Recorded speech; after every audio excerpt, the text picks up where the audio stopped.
his childhood dream of being the starting point guard for the Lakers, and he still delusionally thinks he's Russell bleeping Westbrook. So if Pat Bev starts snaking some of Russ's minutes, if Russ's minutes get reduced to 20-ish while Pat's playing 20-odd minutes, that's even going to make it more extreme and intense, and the bad blood will heat up to dangerous levels. Darvin Ham is going to have his hands full with these two, starting with Russ.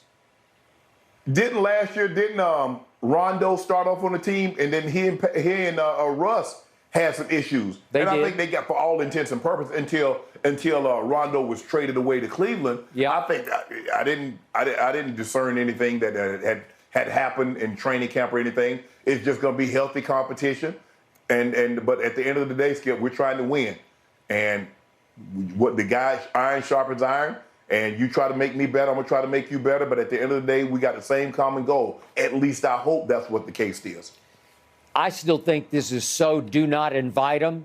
It's so dangerous. It's so volatile that when I heard they acquired Pat Bev last night, it did lead me to a potential conclusion of maybe they do have some deal cooking for Russ to get out from under him. Because I don't think they can coexist. I think this will blow up in their face at some point. But you mentioned it earlier, when you trade a 21-year-old for a 34-year-old, doesn't this strike you as a win now type of a move? Sure. And they possibly got something else cooking? Okay. You better hope so. We'll agree then. Yep. I think it would make for must-see true reality TV.